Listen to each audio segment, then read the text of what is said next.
You're listening to Funny Peculiar with Jeff Downs. Let's go. Right. So, coming from Tatcon 2018, I'm here with the organiser, Pat Deacon. Hi, Pat. Hello. Now, we're sitting here in the back room, and we'll just get this out the way first, but you're in a mobility scooter. That's not because you're normally in a mobility scooter, but you've actually broken your bottom half of your leg, you've smashed up, so you've done a good job, put it that way. What's actually happened?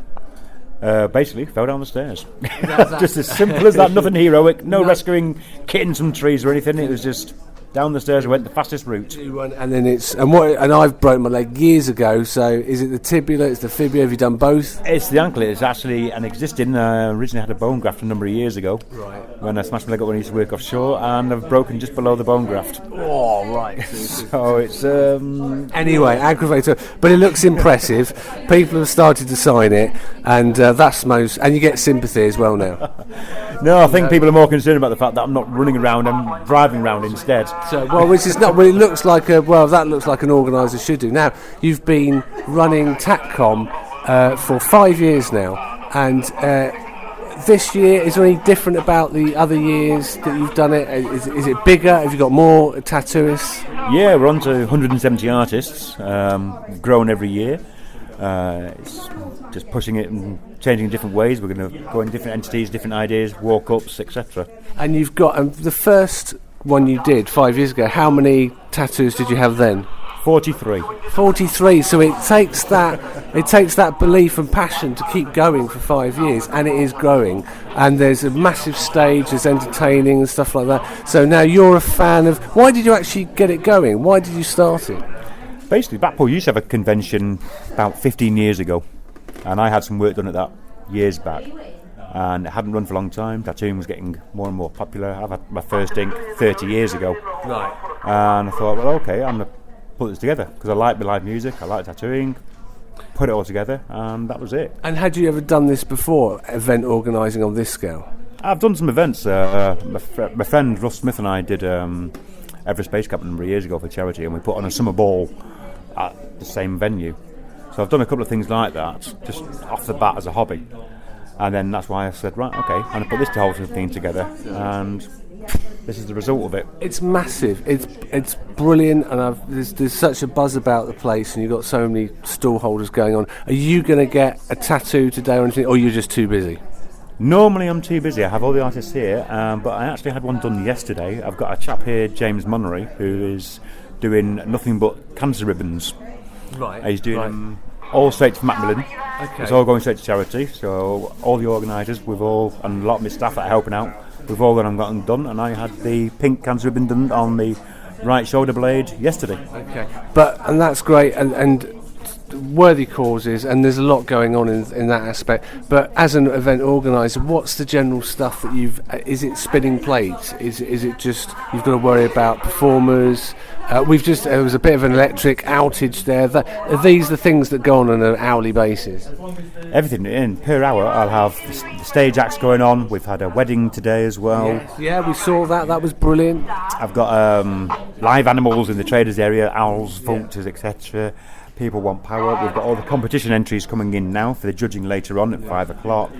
I've got fire acts going on stage. They need the fire equipment and everything there, and it's non-stop. There's something every minute of the day. And when will you actually get to relax, or you won't? I intend relaxing Tuesday. Okay, that's when you...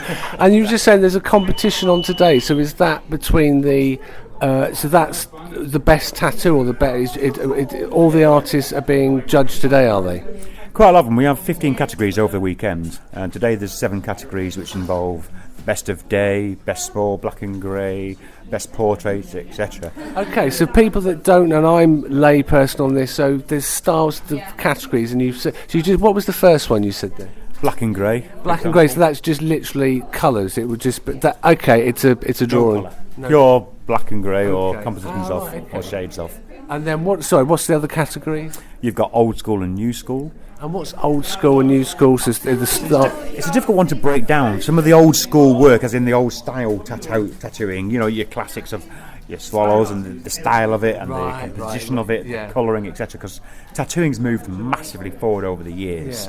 And if you look at some of the old work, you class it as old school and its perception of it, etc. Right. Then there's female composition, there's portrait work. Okay. Portrait work is coming up massively. Yeah, right. And then we have large piece and small piece. We have some people here, Leo Rio specialises in doing big piece. He will do a whole back piece over at convention time and things like that. It's huge. It's huge now, isn't it? And we were saying earlier that, again, popularised by Premiership footballers, they just seem to... Do they do it a disservice, or how do you feel about that? No, I think it's great because I've always loved Mania. My first one was 30 years ago. And what was that? The very first piece there is still there. It's an old school swallow with mum. Oh, right, okay. Believe it or not, was my very first piece, and it's tattooing at the time was forces or the punk scene, etc. It was kind of underground to a degree. Yeah. And obviously, same as anything, it's become a growth industry because it's become popular. It's same with body modifications, anything like that. Sure, yeah. And it's not a case of being like it used to be, you're a tattooed thug. Nowadays, it's so widestream, so well respected. My mother had a tattoo done for her 60th birthday. Wow, a good brilliant. few years back. Wow. And it's right across the age. And it's art. Yeah. You have a choice now when you have an ink. You can be buried, cremated, or skinned and framed. and it's such a great atmosphere here today, and it's my first time here, and I'm just enjoying it so much. There's such a buzz, and I was chatting to a few tattooists, and they're just so welcoming. Again, you just think, don't disturb them, but they're very sort of like happy to talk to you. So it's a testament to what you've done. So thanks for today, and thanks for coming on the podcast. No, my absolute pleasure. I'm glad you enjoyed it. This one here, Mike Gregory, I've got that right, and Mike sells belt buckles basically. Hello, Mike. Yeah, how you doing? I'm all right. Good to meet you. And I've taken your picture now, Mike. I'll just quickly describe. Mike's kind of. It's safe to say you're into tattoos. Just a little bit. How long have you been getting yourself tattooed for? Well, I'm 61 now, just passed, and I had my first tattoo done when I was 28. 28. And back then, I mean, now there's a lot of hygiene, there's a lot of safety. Back then, was it a sort of more quicker, less sort of not hygienic, but was the process the same, or was it different back then when you first? I suppose it was the same in one respect, but many years ago when I used to work at the tattoo convention, there weren't so many tattooists around then. Right. Okay. And but nowadays, I mean, as you found out yourself when you've walked round the tattooists here, there's about 200 tattooists here. It's huge, and it's now with, and we were talking earlier that Premiership footballer, everybody's got tattoos. Oh Christ, yeah! Look at David Beckham, for instance. and why do you think that is? Why do you think tattooing image has come back in? It makes you an individual. Right, and I mean, look at the tattoos on my face. That's me sticking my finger up society. And you were saying, and you've got them on your arms, and I take it on your body, and yes, and you've got on your head as well, and yeah, you were saying it's almost, and it's quite personal because every tattoo there's a story. Yeah, cool. So, any particular ones that were today that you would like to sort of that you would say, well, that's why I had that done. Yeah, my face in particular. Right. And as I just explained to you, I had my face done for specific way to put my finger up society. Okay. And what are the images you've got? Say on the top of your forehead. What's that on the top? They're robotic and tribal. Oh right, okay, yeah, we were saying because Celtic signs and tribal are very popular. Yeah. You've got the belt buckles as well that you're selling today, and there's hundreds here. So part of your thing is obviously you like tattoos, but you've been selling belt buckles as well. Yeah, I like tattoos. I'm heavily involved with the motorcycle scene in this country. I don't know, with the bike scene in particular, we seem to be segregated and pushed to one side as though we got a lurgy or something, you know what I mean? And that because that's sort of the Hells Angels image that people think of. That's right. And that's not the case really, because vintage bikes, it's popular and people love... Yeah. I mean, I've got buckles here which are like vintage bikes, like the Vincent, the Black Shadow and bikes like that. And they were bikes of their day, you know. And there's a lot of bikers got Mania tattoos. Yes, and that again, because that was the preserve of tattoos. Really, was bikers, wasn't it? Yeah. That's Of course it was. As you pointed out a short while ago, with Joe Public, when they see 20 bikes coming down the road, the first thing that comes to mind is HA, Hell's Angels. Yes, that's it. You know? So, and looking at the buckles today, you've got there's just such a variety here. There's all sorts. As we said, there's the Celtic patterns. There's the flags of the nations. What's the most popular seller, would you say?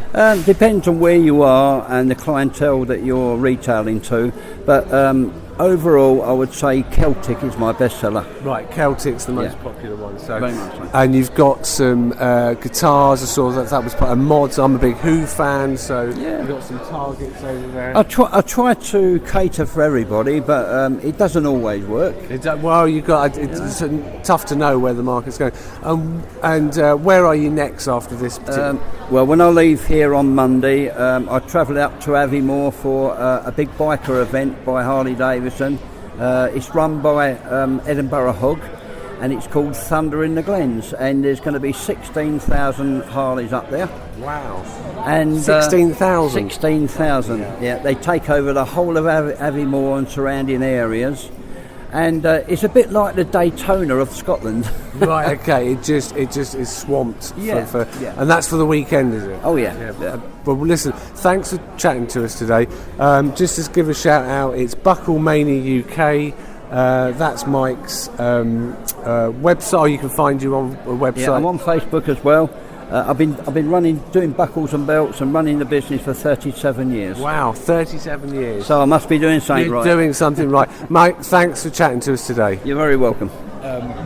So I'm at Tatcon 2018. There's lots of different stalls, lots of different tattoos, and it's the variety. Now I've come across Nick Henderson, and Nick runs the Rapture Care and Rehabilitation Centre for, I say birds of prey, but they're wild birds, really, aren't they? Yes, Jeff. The majority of them, last year we took 68 birds in. I'd say 2/3 of them are wild birds. They're just basically injured or come adrift or something like that. They just need a bit of TLC. And I said to you when I started chatting, well, I've been to a falconry place in Scotland. Now, this is different from what you're doing, because now I'm just to describe to everybody who's listening, as I've turned up, you've got some live birds here today. There's owls and vultures, and basically you're helping any bird that has been injured or strayed in some way, or from an owner that can't deal with it. Exactly. You help that bird. Just talk about the process. Yes, certainly. The birds we're mainly talking about are the wild birds. At the end of the day, we'll take the wild bird in, and if it's a suitable candidate for release, and the vets we work with think it's that, then we'll get it back straight into the wild. Unfortunately, there are an element of birds, because the injuries or something like that don't make it. And the birds you mentioned today, Jeff, these are the ones that we cannot release, either legally, because the law says they're a non-native species, or because psychologically they've been hand-reared and they think they're people. Right, so when you say non-native, so if it's an Egyptian barn owl, so you're not allowed by law to release? By law, we have a law called the Wildlife and Countryside Act, and that tells you what species should and should not be in this country. A lot of them wouldn't survive anyhow, but it's the damage they could do to our native creatures. I see. So they then become a predator, which would Yes. And so and again with and hey, look, Harry Potter was huge, and massive. I did hear there was an increase in people buying owls. Initially, the first few films, we got inundated with calls from people saying, like, can I home an owl? I want an owl and all that.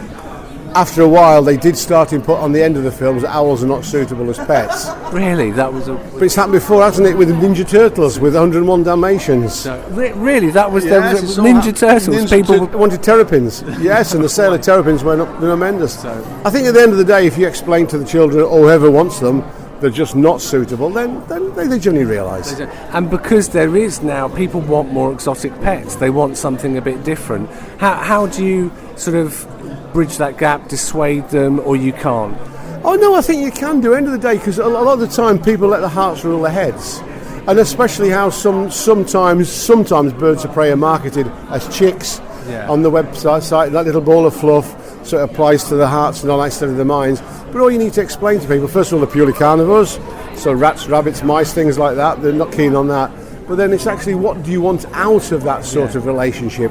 And with an owl, it's a very limited relationship. It's not a petting animal really, or bird. No, they do not interact very well with humans at all. They're very solitary creatures. That's why I say I just don't think owls are really suitable for captivity.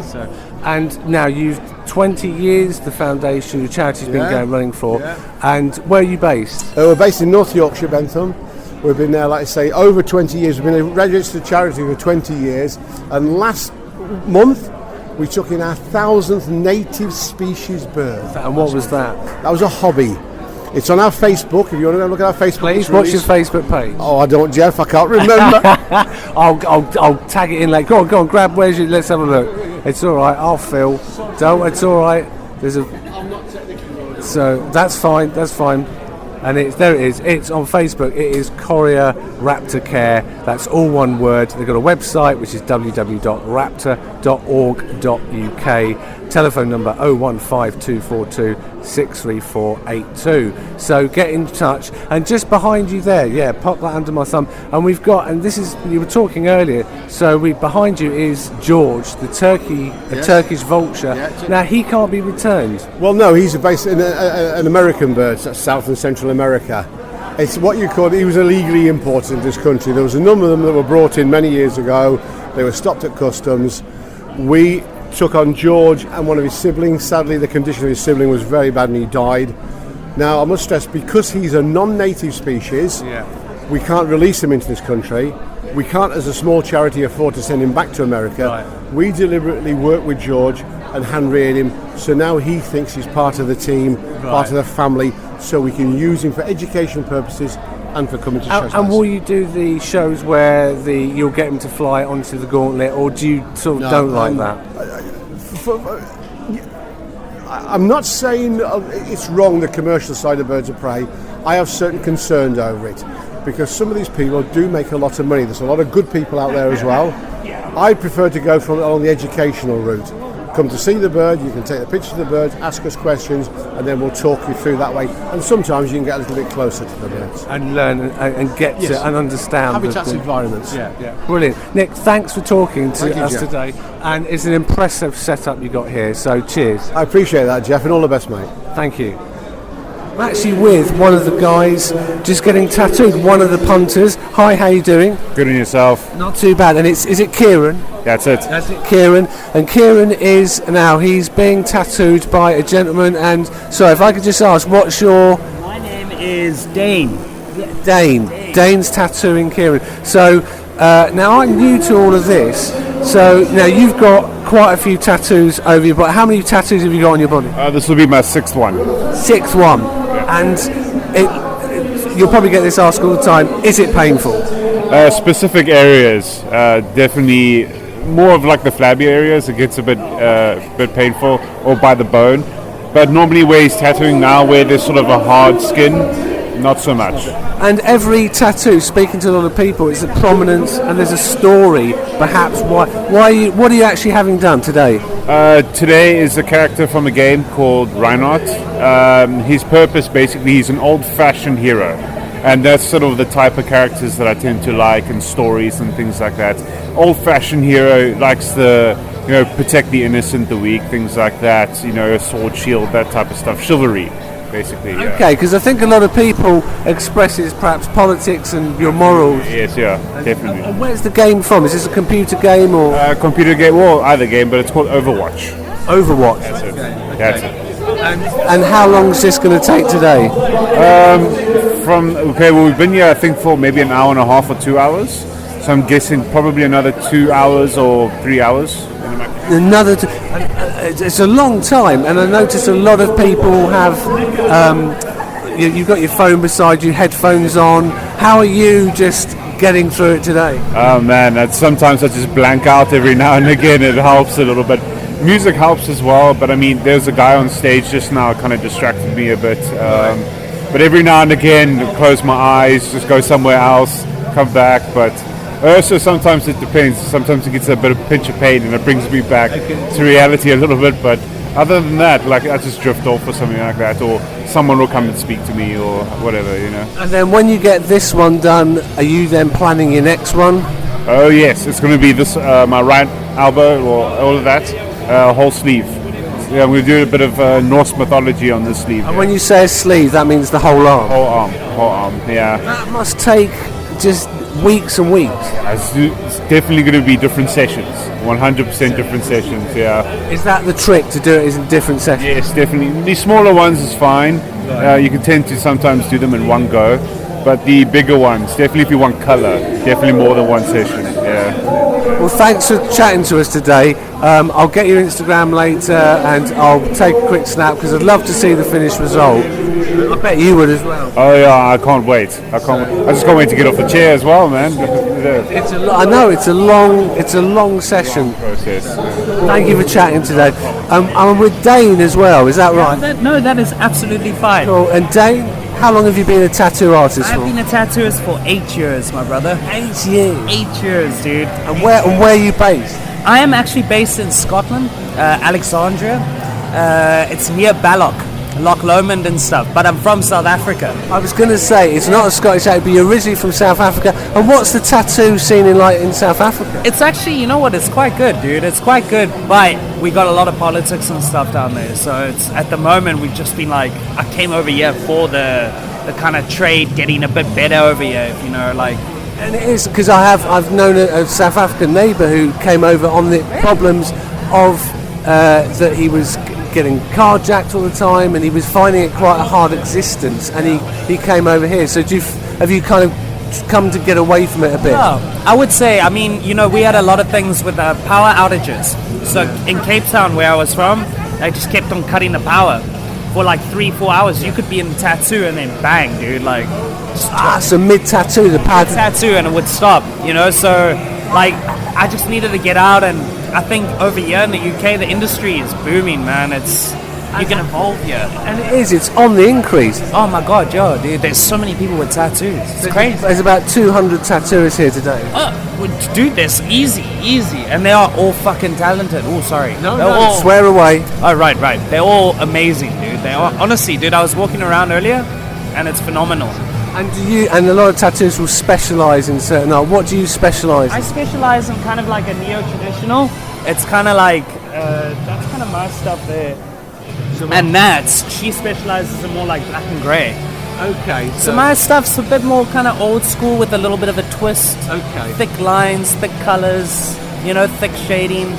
And how long you've been working on Kieran now for about an hour and a half? About an hour and a half. And because you see a lot of people lying down, how long can you keep tattooing for without a break? The longest, maybe 8 hours, 9 hours. 8 hours? Yeah, solid, bro. But your back feels it, man. That's hardcore. So dude. It's so, bro. If you're a lorry driver, you'd have to stop after 4 hours with a tachometer to take a coffee. So 8 hours. 8 hours, bro. Listen, I'll get a car from you later. Talk to Nat. I'm going to chat to Nat as well. Thank you for being so welcoming. Welcome to another tattooist I've found at the show today, and it's the wonderful Natalie Devine. Hello, Natalie. Hello. And Natalie, now a big shout out to Scotland, because you're from Scotland, aren't you? Yes, Scotland. And you've driven down today? I did. I drove down yesterday. It was a long drive, but yep, it was good. Now you work with Dane, and you're is it a business partnership? Yep. It's a business partnership. We opened up Styx Tattoo Studio. And that you've been going 8 years? We've been tattooing 8 years, but we've just opened our studio a year ago in June, so we've been open a year. And do people have, is it a popular tattoo or people want individual stuff doing? We would rather do custom nowadays. We don't have flash sheets anymore, really. We don't have flash books. Well, we don't anyway. And what's a flash book? Well, it's like you've got all your kind of old school designs that everybody got, old school flowers and like that kind of style. So people that would, when you say tattoo or tattoo artist, we're immediately thinking of anchors on arms and that exactly. Typical, but it's changed now, hasn't it? Totally. The thing is, there's so many different types of styles nowadays, and there's actual artists doing tattoos now, so it's more so art putting on people instead of just a wee flash tattoo that everybody else might have. So this time, you'll have a unique tattoo just for you. And is that with a lot of people, they want to be original, they want to not be, they don't, basically it's like two women that walk in a room with the same dress. You don't want to... Exactly, that's exactly what it is, yeah. You want to have the thing is, everybody's tattoo should have a story, because then you'll never regret it. If it's always got a meaning to it, you're never going to regret having it. And is there a tattoo a design that you won't do, or you say I can't do that? Well, you get asked for a few different kind of strange things. I mean, I've been asked to do a Nazi symbol before. Right, I've heard. Actually, like last month. Right. And I said no, obviously. No, yeah. But it's just strange requests. But give us what other strange requests? Just odd beasts being drawn, or? Well, Dane had a request which was a leprechaun on an arse cheek, throwing coins in his. Yeah, so you do get some strange ideas, but we try and sort of make it a bit more artistic and kind of give them more ideas. Yeah, so people come with their basic ideas and we kind of more creative with it and like build it up. And isn't that sort of hairdresser scenario where they'll turn up with I want this, but you've got to sort of compromise and say, look, we can do that. Exactly, because it's like you don't go in and say to the hairdresser like, right, I want you to do this, this, this and this. Yeah. You do what you think looks right, because that's what you're going to get the best job at the end of it, if the person like is really into it. And if they like that design, is it that they'll keep coming back to you and they want more and they like your style? You do. You once you've got an artist, you kind of feel comfortable and you can trust them, so you know what you're going to get at the end of it.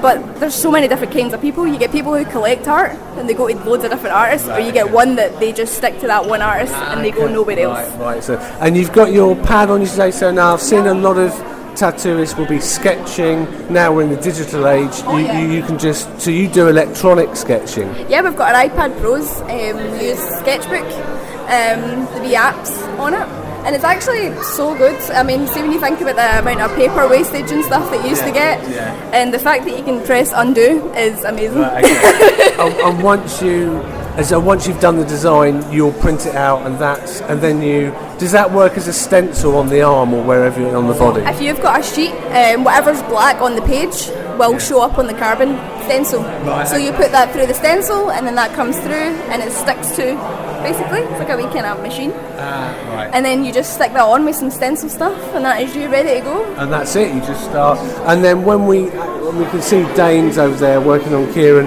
and he's got now the ink that's going. Just for people that don't know about this, and I'm a very lay person. You wouldn't believe it. I'm totally. So the needle is going down into like the third, fourth layer of skin. This is what. Yep, that's the thing. I mean, it depends on everybody's sort of different as well. So everybody works at different paces, different, like, you've got so many different powers and all that with your voltage and things, and that's what you'll notice here. You've got different types of machines. You've not got your old coil machines anymore. What's the coil ones? What were those? They're the very old school machines. A lot of people still do use them. They're very powerful. But we use now rotary machines. So what's the coil as opposed to a rotary one? Is this the way the needle goes up and down? Yeah, basically the ones we've got now, they don't have bogs, so they don't have a spring which stops it from hitting the skin too hard. Okay. So whereas the old coil machines do have that. So it was back in the old days. You can run it high as hell and it'll go in. Right. Whereas we need to kind of work it into the skin a bit more, and you feel more with the vibration how much vibration's going with how much it's going in. Right. Okay. But it's that way that you just get. Yeah. You just get really into it, man. Once you start, that's you. You get lost in it. And you sort of like, and you've got a tattoo on your right arm. Are you planning any more? I think I'll probably be covered. Yes. 100%. If I've got space when I'm 8 years old, I'll probably get it filled in. And when was your? How old were you when you got your first tattoo? I waited till I was 18 because I'm so glad that I did that, because when I was 16 I wanted to get a tribal dragon on my back, and I decided to get a henna done of it first. Okay. When I was in Spain, I walked past the beach studio and I seen it was up the wall, and I was like, that's the one I want. So I got it and I absolutely hated it. So there's a lesson there. So well, that's the thing. If you're not sure, maybe try a wee stencil or get a henna done of it first. Yeah. See what you think. Get used to it being on you, and then see if it stays in your head for a year. I would say that's when you 100% want to get it done. Right, yeah. So a bit like buying a dress, buying an outfit. It's going to last you for the rest of your life. So if it's stuck in your head, you might as well just go for it. That's a good measure of that. Listen, thank you for chatting and coming on the podcast today. Yeah, it was nice speaking to you, man. So, thank you very much. Funny Peculiar, we are here today at Tatcon 2018. As I've said before, there's all sorts of stalls, there's all sorts of weird and wonderful things for sale. And I've actually come across this brilliant stall, and the lady who runs it's called Joanna Reeves. Hi, Joanna. Hi. So, and now Joanna's stall, and I'll take a picture and I'll put it on Instagram. It's called Bizarre Bits, and it's basically any dolls, a part of a doll, the head, the leg, and she actually turns that into an art piece. So she'll have So I'm sitting here behind her stall, and I'll just say as well, you're a fan of tattoos because you've got 2 sleeves. Is that? That's correct. I'm getting the terminology slowly right, so it's like, and we'll talk about that in a minute, what sort of tattoos you like. But so I'm sitting here by some dolls' heads which are in sort of metal buckets with earth, and there's plants actually growing out of their heads. So where did you get the idea for that? Well, I get a doll and I want to use the entire of it. Right. So yeah, I cut off the feet and plant the feet, cut off the heads and plant the head, and I've got the bodies without the heads on with plants coming out of the neck. And we were saying, so you do get commissions as well. People say, I want this particular look, or so. What sort of commissions have you had? I've had commissions for Gothic, so I've had to spray them white and then paint on like black circles and horror dolls, and basically that. You were saying horror dolls, but you don't like horror. I don't like horror at all. I don't watch horror. You don't watch horror at all? No, I don't. I don't like it. But there's such a darkness to these. There's beauty, but there's darkness and there's a horror aspect. But this is purely sort of your own imagination that kicks in. It is. I don't particularly like dolls, which you might find a bit weird, but which is why I turn them into something else.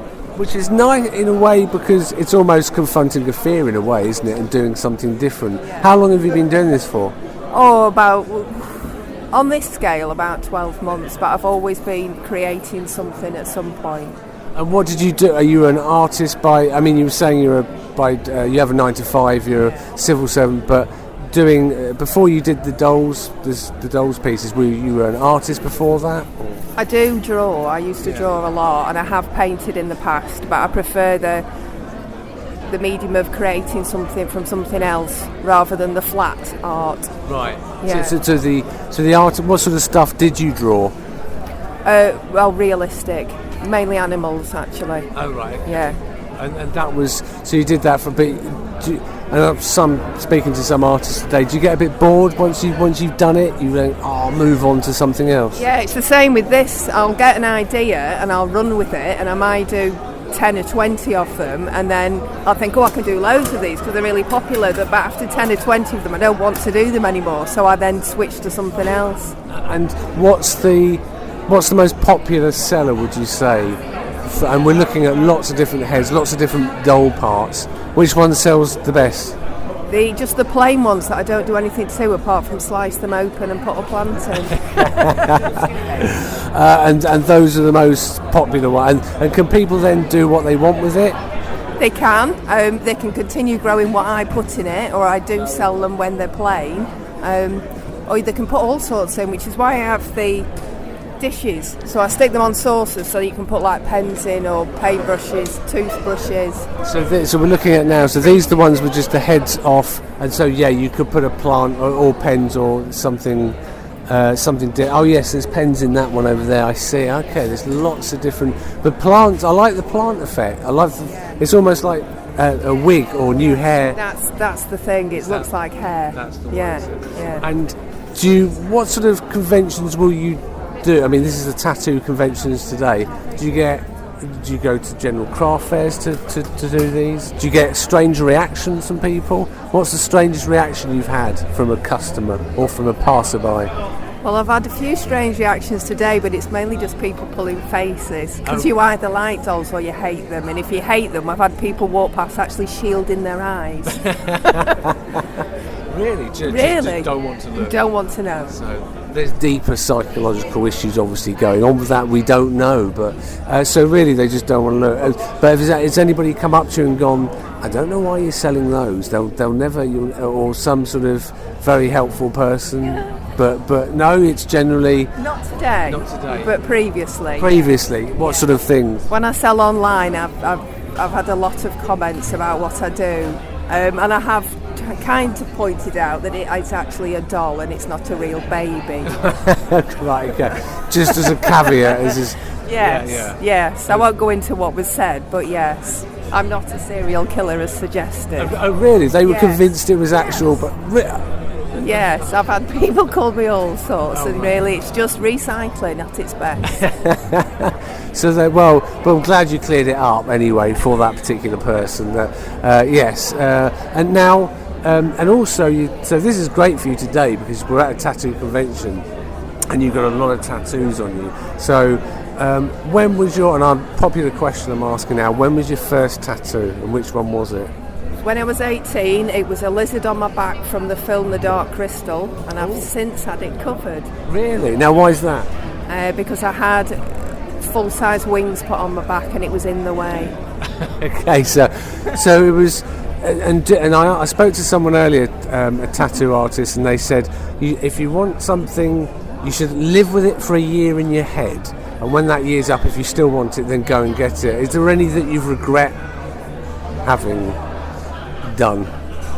No, not regret. I've had ones done that I think could have been done better. Right. But I'll live with them. Right. Okay. But no, you see, the majority of mine are actually portraits of my own dogs. Oh, right. Okay. So let's just have a look so on your left arm, it's what dog is that? They're mainly Chihuahuas. There's a German Shepherd up here. I've got a Whippet. But I've got them all over my legs as well.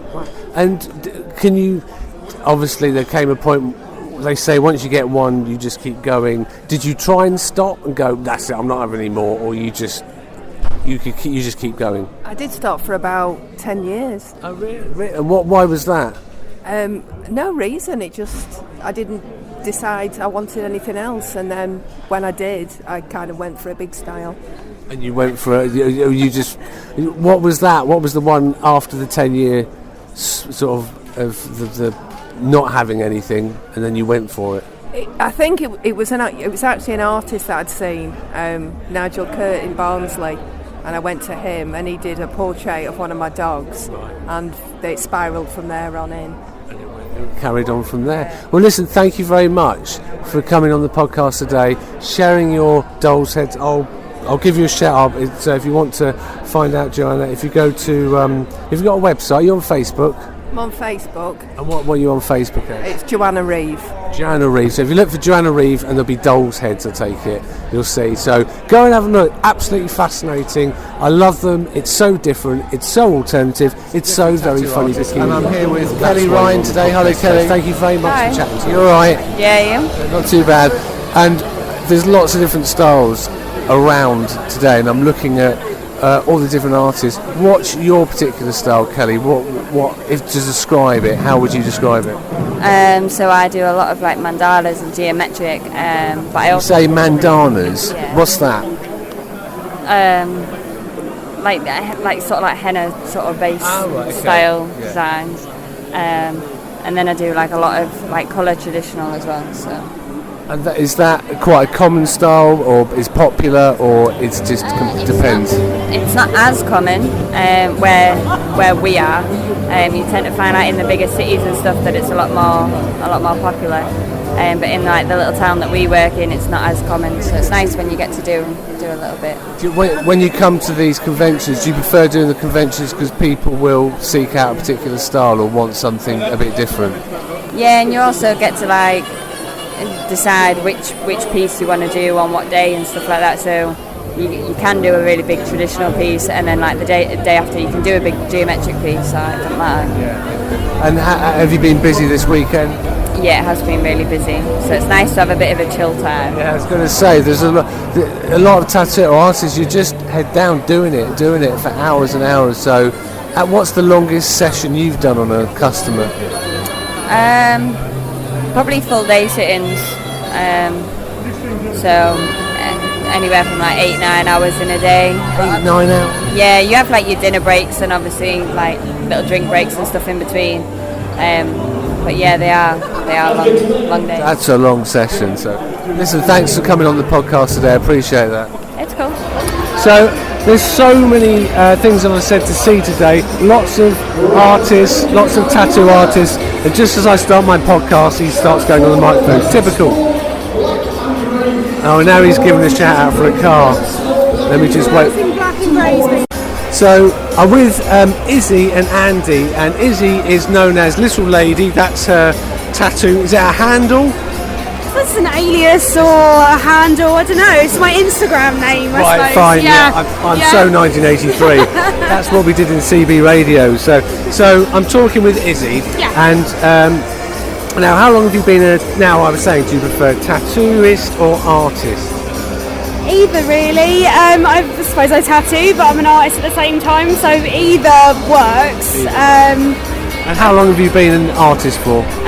So I've been tattooing for 3 years, but I've been sort of drawing and artistic since I was early teens. So, and it seems to be, now we're with Andy as well. Now, you're the sort of professional tattooist, you've been doing it for years. Andy's learning as well at the moment. Yes. And so how long's Andy been learning for?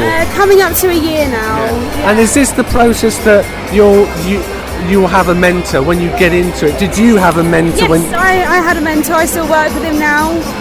He's amazing. So you never stop learning? Never, ever. I think the last year, actually, I think my third year, I think I've learned more in my third year than I probably have so far, because you get a bit more confidence, so you get a bit more experimental with what you're doing. Okay. And how would you define your style? It's mostly black work. So just to explain to people that won't know, because there's lots of different categories and I'm learning all the time. So there's old school, new school, black. So what's black work? So black work is a style where you're using different gradients of black ink. And you will use that, and you're focusing more on texture. So you're looking at things like dot work and whip shading, and you'll use that in different gradients of black ink. So you may use a really light shading ink in with it, and then a really heavy black, and you'll use that for your light and dark areas. And what's dot work and whip shading? Dot work is literally where you would use, I would use a really, really, really thin needle, and I'll literally do loads and loads and loads of dots, and you cluster them to get darker areas and spread them out to get lighter areas. Like a dot matrix printer or something? Pretty much. Okay. And there's so many categories as well. Yeah. Now, at the Tatcon today, they have a competition where all your artwork or certain tattoos go up to be judged. So what category are you in? So I have gone in for black work. This is my submission piece just down here actually. Obviously you can't see it on the podcast, but I've done a jellyfish, which is used a lot of the techniques that I just spoke about. That's incredible. And I'm just looking at this lady's bottom half of her leg. How long did that take? That took me about 4 hours to do today. 4 hours? Yeah. And I was speaking to another tattoo artist, 8 hours he can go. How long can you go before you need a break? To sit in one go, I probably do 2-3 hours, and I'll stop for about 15 minutes to go to the loo or something. But do you tend to, would you start because you're zoning out and perhaps the needle's not going where it needs to be, you just need to take a break from the concentration level? Yeah, sometimes you need to sort of look away from it for a few minutes, especially when you're doing things like dot work, where you're doing a lot of sort of repetitive dot work, and you sort of need a bit of time to kind of look away with it. Even if it's just 5 minutes, just to readjust your eyes, otherwise they kind of go like a static telly, and you're like, I need a break. And also the person getting the tattoo, I've seen lots of different techniques today of people lying with headphones, trying to ignore the pain, taking the pain, because it's a personal thing, isn't it? Yeah, it very much is. I mean, my girl that I've been tattooing today, all of her tattoos on her legs, apart from 2 very small ones, I've done all of them, and she's pretty old school. She'll just sit there and she just takes it like an absolute champ. You just take it. Sorry, do you mind every interview for a podcast? So your name is? Lauren, and Izzy's been tattooing you today. So is Izzy your regular tattooist? she's the only one I have any work by except her fiance, who's done a couple of little hand-poke pieces on me. This seems to be quite a common thread, that once you find your artist, you stick with them. You're kind of scared to go elsewhere, because if it's horrible, you'll have to go back to your regular artist and be like, fix it. And how was that today? So 4 hours that? Yeah. And how do you cope with the pain? It's not the longest I've sat for, and generally legs aren't too bad. I can take it quite well, and there's no point in screaming about it. It doesn't make it any better. And are you already thinking about your next tattoo? Always. Incredible. I just, after all that, and what do you think it will be? I think it'll be floral next, probably bright colours, probably the opposite of what she normally does, but that's fine. Brilliant. Thank you for chatting to us. That's worries. wonderful. I'm going to go back to Izzy now. So, with this, is this the first year at the Tatcon, or have you been up before? It's the first time I've done Tatcon, but it's my 5th convention. Right, okay. And do you like doing the conventions? Do you work out of a shop, or...? I work out of a studio usually, yeah. Studio, sorry. That's all right. Yeah, I work out of a studio normally. Oh. Okay. Is that you? No. No. Best small colour, he was saying. Yeah, best small colour. What does that mean? Just literally a small, probably about a palm-sized tattoo, and you'll sort of show really kind of, in colour work, you've kind of got to show that you know your colour wheel. So in colour work, you'll be looking at complementary colours and you'll be using contrasting colours. So on the colour wheel, opposite sides of the colour wheel will be the contrasting colours, and the ones that are in groups sort of going around will be complementary to each other. There's so much I need to learn. It's so technical as well. Yeah. So, and you've got obviously tattoos yourself. Yes. And what was your very first tattoo? My very first tattoo was actually down my spine. All right. So I have some Cinder and Elvish writing down my spine. Some Elvish? Yes. Oh, right, yes. yes. Some Elvish writing down my spine. I had done when I was 18. I thought you said Elvis, and I was So like... many people think that. Oh, so right, I say okay. that, so don't worry, you're not the first. Sorry, right, yes, okay. Yes. And why was that just something that drew you to Lord of the Rings? Or Yeah, I mean, I'm a massive Tolkien fan. Oh, brilliant, yeah. So it's sort of my brothers and my dad, so it kind of runs in the family. And there seems to be tattoos are very personal to people, and there's a story behind, and that's why people have it and do it. Yeah, no, absolutely. absolutely. And have you stopped for the moment, or you're just going to keep? No, as long as there's skin, there's space to tattoo it. Just let's have a look at your arms. What's on the right arm? So I've got a peacock here. On my right arm is some mandalas. The peacock I've had done for my grandmother. She's still around, but she keeps saying to me, "But Izzy, I'm not dead yet." So she's always bought me stuff with peacocks in it ever since I was a kid. So I very much associate them with her. So I wanted to get sort of a nice bowl piece for her. Brilliant. She's awesome. So that's I love her fantastic. very much. Izzy, thanks for chatting to us No today. worries. I've got your card. I think there's going to be some more. Right, here we are. So I'm chatting to Andy now. Now Andy is the partner of Little Lady, who I was just chatting to Izzy. Now you're apprentice, you're learning your trade, and you've been doing it 10 months. It's been about 10 months. And sorry, hello Andy. You're right. I didn't do the proper introductions. I've got to keep it Radio 4 at times. That's all right. Let's go. So thanks for chatting today. Now what was really interesting, we were just chatting there. Now I hear a lot of buzzing going along. That's quite common, but I didn't know you can actually manually do tattoos. And I've just taken a picture off Izzy's. So what was Izzy's? That's Lauren, isn't it? Yeah. And I've just been chatting to Lauren. So now you manually can do tattoos, which I never realised. And how does that work?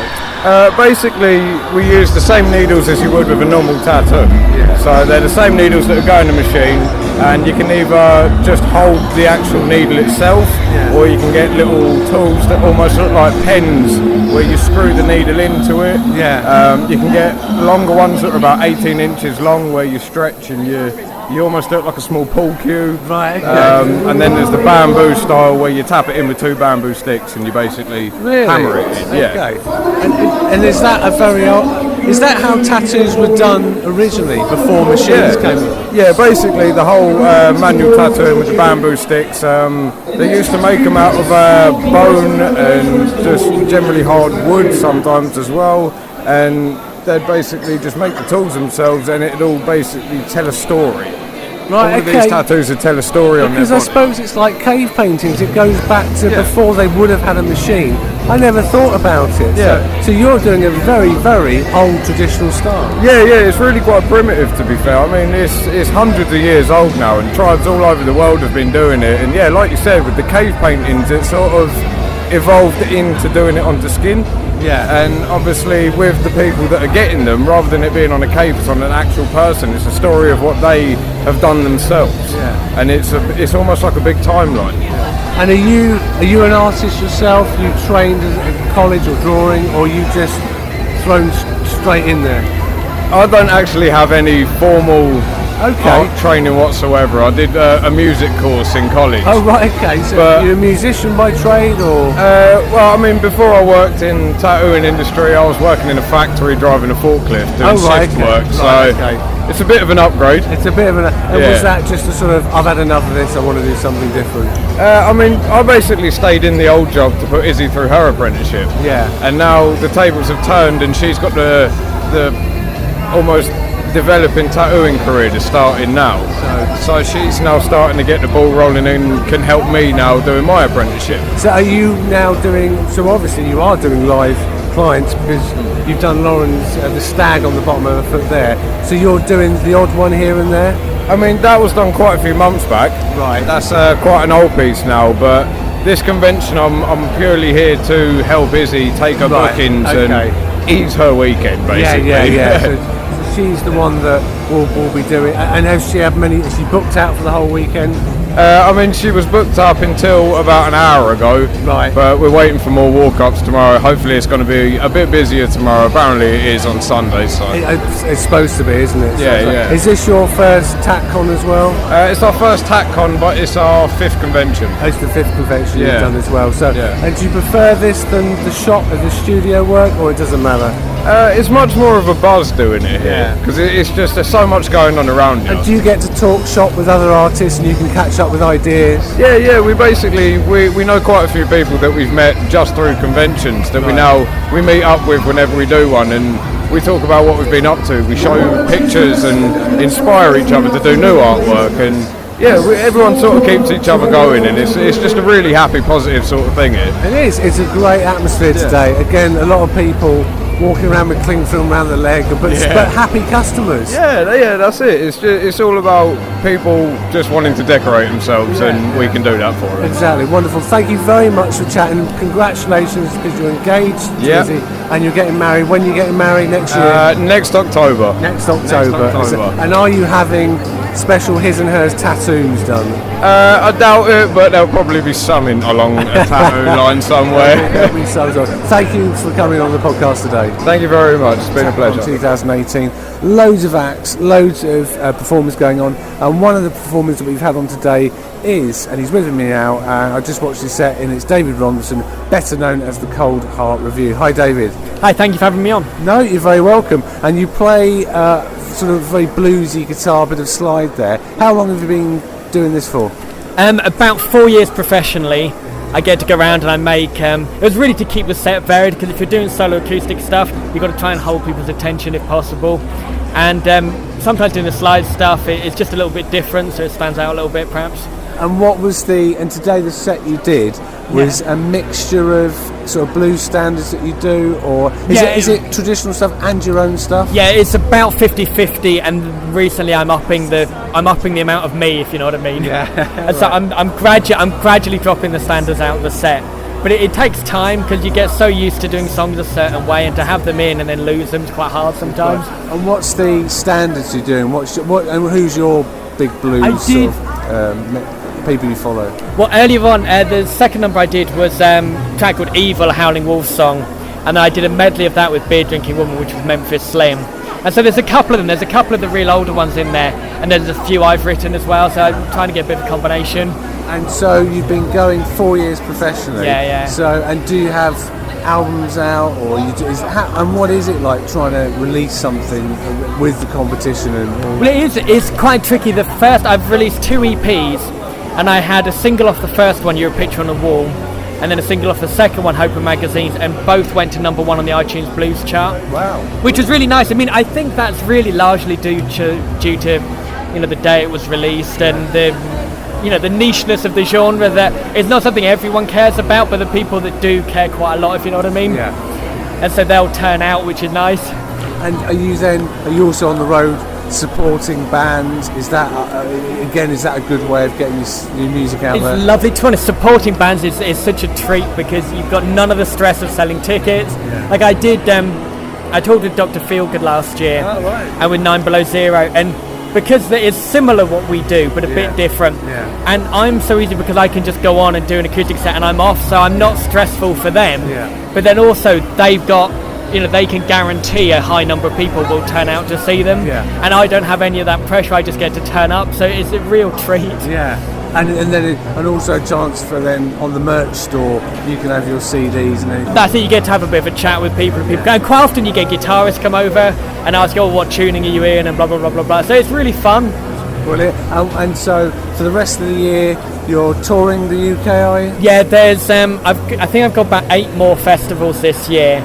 And then I've got club dates leading up till Christmas after that. And do you prefer being solo, or do you have a band, or you? I do. It's a bit of a mix at the moment. Part of the time I'm solo acoustic stuff. Part of the time I'm with the band, and it's 6 of one, half dozen of the other. Sometimes with the band you can stretch stuff out, and you're more portable. You can move more on stage because someone else is filling in the gap. Whereas when it's just acoustic, it's like high noon. If it goes well or if it doesn't go well, you can only blame yourself. Right. Okay. You're good. And finally, how have you enjoyed today?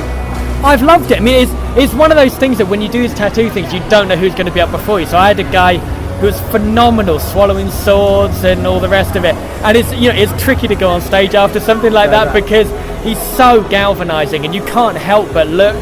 Yes. And so it's fun because you get to be with all sorts of different performers that you'd never normally meet. What's the strangest thing you've had to follow? I mean, you've just had to follow Johnny Strange. That was quite. I had someone set himself on fire on stage before me. Right. Okay. And I mean, he really did. He just went for it. And then I've got like, "Hi, I'm Dave. I've got some songs for you." It's really difficult trying to. But I love it though. And also, I don't think, and it's something that I struggle with.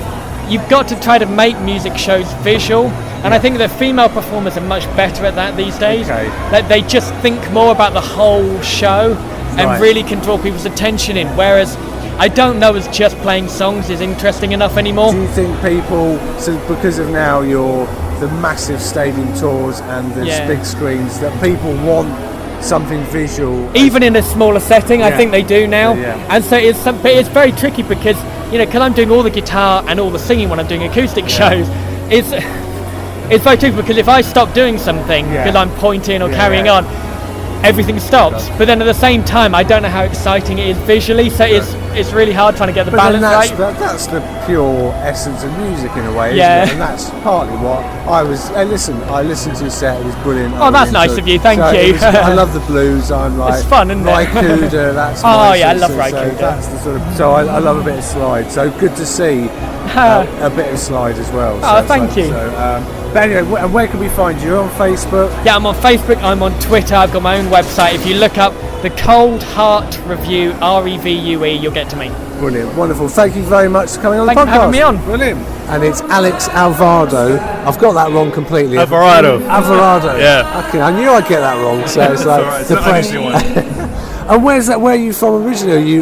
Or your family from? I am from Venezuela. Venezuela. Yeah, wow. yeah. Okay. And when do you live over here now? I live in London now. Okay. I've been living there for the past 9 years almost. Okay. And is tattoo and artistry in Venezuela, is it popular?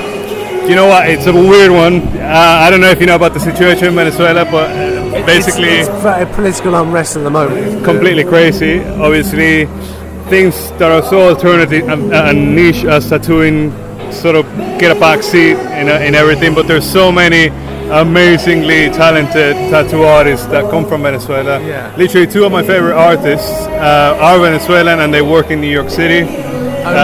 With Paul Booth, is one of the best tattoo artists in the world in my opinion, and 2 of his guys are Venezuelan, so how amazing is that? That's incredible. And so, and what I'm learning today as well, there's lots of different styles. Yeah. So how long have you been an artist? So 9 years you've been in London for. Yeah. But were you a drawing college before that? You're an artist yourself before? How long have you been drawing for? Well, yeah, I've been drawing since I was a little kid, really. Right, okay. Yeah, that was my pastime, basically. And I started taking it seriously maybe during my teenager years. Started doing a whole bunch of art courses. Then went on to study graphic design. Okay. Worked as a graphic designer for about 10 years, and then started tattooing 6 years ago. Okay, and then and how long did it take you to get up to speed to then actually have customers? What's that period? That was actually quite quick. I was pretty lucky. I did my apprenticeship at a studio that kind of needed an artist really quick, you know, so they did their best to get me up to speed and, you know, train me as best as they could so I could start taking on clients. Obviously I was doing like very small tattoos, you know, a bit of scripts, a bit of, you know, symbols and stuff like that, but then that quickly progressed. And what do you practice on anything before you do on an actual person? Yeah, there's fake skin that you can purchase. Oh, right, practice okay. on it. It's sort of like a silicone type square thing. Okay. It's not you know, the most realistic thing, but it's pretty close, I guess. It's realistic to how Not really. Not really. No, not really. Especially because you get so many different kinds of skin, different kinds of people. Okay. Even in the body, you know, everything changes Really? from place to place. So people, different types of people will have tougher skin than others? Absolutely, Really? yeah, Okay. absolutely. Okay. And what was it like when you did your first person, your first live person? It was actually alright. It was on a friend of mine, a really good friend. It was on her foot. Right, okay. So it probably really hurt her. But yeah, it's still there. she's still your friend? Yeah, we're still friends, yeah. And what style would you say that you are, that you've found that you, and I'm learning there's lots of, is it real life or those very realistic? Yeah, realism. Realism, is Yeah, that's the main thing that I'm trying to, you know, strive towards. I do a lot of watercolor as well. Okay. So I always try to mix both of them, you know, have a bit of realism, artistry mixed in with some more watercolor abstract elements. Sometimes I might throw some geometric stuff in there as well, just to mix it up a bit, you know, and create something more unique. And people will come for commissions. Yeah. Or you've had a lot of, so we're at the Tattoo Con today. Have you just had walk-ins today? Today, yeah. Yesterday I did have someone booked in. But today was and what did they? And what was yesterday? Actually, yesterday was a black and grey realism piece. And that's not. When you say black and grey realism, and I'm learning black and grey is that sort of not ghosted look, but that sort of sepia type photo that someone would have on their skin. Yeah, exactly. And what was it? A relation of theirs, or? I think it was some sort of memorial tattoo. To be honest, I didn't inquire too much. No, sure. Yeah, but it was, you know, something to remember a time when someone passed away, I think. Okay, and how long did that take? That took about 4 hours, I think. 4 hours. And I was speaking to another. Now, do you prefer tattooist or artist, or it doesn't? I don't. I'm not. Am I getting it right? I wasn't sure. Yeah. Tattoo artist, tattooist. And Dane down there was he did 8 hours straight on one particular. How long can you go for before you've got to come up for a break? I've done 10 hours. 10 hours. With like quick breaks, you know, maybe sip a bit of water and then carry on, you know. That was on my first convention ever, actually. So, oh, right, okay. Yeah, maybe you know, the adrenaline helped. Yeah. Where was it? Where was it? Yeah. It was in Poland. It was in Poland. Okay. Yeah. And was it someone had bought a photo? It was on my girlfriend. Right. Okay. It was my first, you know, tattoo convention ever. So I wanted to go as prepared as possible. You know, just to have everything, you know, set. So we did a pretty big piece on her thigh. Okay. Like a Chinese woman wearing a traditional headdress, all color and watercolor as well. Yeah. And when you're doing those big pieces, if it's a commission, do you obviously like to see it beforehand? Do you want it sent to you so you can study what they want, so you know how to draw it? Do you have to work out how you're going to draw it? Absolutely. In general, I always request some reference images, you know, just to see what they're seeing in their head. Yeah. And for them to give me a description of what they like particularly in those images. And then I basically compile the information and I'll draw up something of my own. Okay. I usually do most things via email because my memory is terrible. And I'm usually dealing with more than one person, obviously. Yeah. So I need to be able to go back and read, but we do have a consultation, you know, right before the week before the tattoo usually, and that's to hone in all little small details, and then I draw from that. Okay, I'm looking at other artists today. They'll have the picture just next to them, just as a reminder. Will you do that as well? Yeah, absolutely. Just I suppose an artist would paint scenery. That you just keep looking. So, absolutely. And you're back tomorrow. And are you fully booked? I'm actually not back tomorrow. Oh, you're not back tomorrow. This is my last day. It's last day. And where are you off to tomorrow? You back down to London? Back to London. Yeah. And have a day off. Not really. Well, I mean, it's a wedding, so it would be pretty hectic. Oh, right. And then off to LA, actually. Oh, really? To do commissions out there? Yeah, I'll be working there a couple of days. I'll be attending a workshop there, and then a couple of days of holiday. Really? Because I have spoken, and this is it, it's a constant movement of going to countries because you'll either be asked for. So it's a week out in LA, is it? It's a week in LA, yeah. Literally Monday to Monday. The rest of the year is looking pretty busy. I know. You just non-stop. It's pretty good. There's no boring days for sure. That's for sure. So, thank you very much for chatting to us today. I really appreciate your time. My pleasure. Another one that I found, and I'm chatting to him now, is Bob Ellis, who's a taxidermist. Hi, Bob. Hello there. And we were just chatting, and we're just looking at all the array of stuff. Now, interestingly, we were just chatting there, and I didn't realise, because I said to you, have you done any family pets? You said, I don't touch mammals. So it's only birds that you do. Small mammals. I've done like mice and an odd squirrel, but as it gets bigger, you need lessons off people, and you wouldn't do a good job. So I stray away from them. So it's, and also we were talking, so birds that and basically someone will give you a call and say, Bob, I've seen a dead, and you go out and get it. Yeah, I'll go and retrieve it, I'll go and find it. But you have to log it. Yeah, you log everything. Every bird and every item you have, it's all logged and registered, so any future one wants to know about it, it's all references there. Yeah. And we're looking at today mainly, is it ravens, the crows? Crows, carrying crows, yeah. Is that a popular one that people like to? Crows, any of the corvids, crows, magpies, jays, jackdaws, and anything quirky really. Yeah. You've just got to. And they are wonderful to look at, and they're in different styles and poses. But interestingly, when you say you won't touch family pets, and I didn't think about it, the bigger the dog and the bigger the whatever, it just takes a long time. It does, yeah. It does takes a long time, and it's a lot of work. And what's the process once you from the actual dead bird? You've got to skin it, you've got to clear it out. Do you treat it with chemicals? What's the process? Very quickly. Yeah. Skin it. Basically, you skin it, clean all the bones, clean all the flesh, clean all the feather tracts, wash them, blow dry them. Oh, blow dry. Yeah. And then I use a chemical called borax, and you just rub it in the skin. And basically that's all you need to preserve them. And then you stuff it. You make a body out of a high density foam, carve it, and then you wire the wings, legs, neck, and you fasten it all to the foam, and then position it in a lifelike position. And then you pull the skin of the bird over. That taxidermy actually it's a Greek for movement of skin. So you've got to do it so you can actually move the skin about and drag it about and get it into a natural pose. I didn't know that because I assumed it was when you said high density foam. I thought you just shove it up the and you just squirt in foam and it expands. So you have to pull the skin over the frame. You make a body just slightly smaller than the original body, so the skin has movement. Otherwise, it'd be too tight. Just like putting a tiny jumper on, you can't move it. Okay.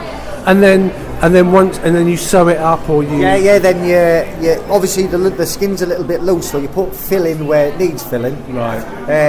Put liquid nails or etc. into the wing joints and leg joints, and then stitch it back together. And we're looking at one now. This is a crow, is it? Carrion crow, yes. Carrion crow, as in just a bigger type of crow, is it? No, that's a common crow is called a carrion crow. I didn't know. I'm learning everything, not only taxidermy but types of birds. Okay, and you've got this one mounted on the skull of an antelope, is it? Or? No, it's just a sheep skull. Oh, it's a sheep skull. Yeah. So, and so roughly, what sort of price would that go for? About £150. Okay, and how long have you been doing it for? About 7 years, roughly. And this is something your passion, you love doing. My passion is taxidermy, but it's hard to make a living at it unless you can do everything. But I love it, so I never pack it in. And when you went home to your family, said, "Right, I'm going to do taxidermy," taxidermy, were like, "Hang on a minute, you can't. That's a bit strange. That's a bit odd." Do you get reactions from mates or friends that think it's a bit strange? Yeah, they do call me Creepy Bob. But as we were saying, you're doing a service here because otherwise that carcass will lie in a gutter, get washed away, and no one will ever see it again. And there's a beauty to the looking at the birds, and so many people are stopping to just look at the different stuff you have on display. Do you get a lot of people just having a good look? Yeah, you get people who is interested and buy the items, and then you get a lot of people interested just because they've never seen that certain bird before, close up, and it's a perfect way to see it, isn't it? Now, you were saying as well that you've got a mate down in Kent, because you might be going down there. Now, he does the bigger animals. He does polar bears, is that right? Yeah, polar bears, giraffes, normal bears, antelopes, all the African species. He does, and as you were saying, so you're going to pick up some birds off him, are you? But as you said to me, the great line, he's got 10 years worth of work in his freezers alone. So, yeah, he said to me the other day he's got 10 years worth of work in the freezers. So, and that is that popular still. So listen, thank you for coming on the podcast today. Really, really interesting to talk to you, and I didn't know half the stuff, so thanks today. No problem, thank you very much. You've been listening to Funny Peculiar. Tune in next week, more great guests.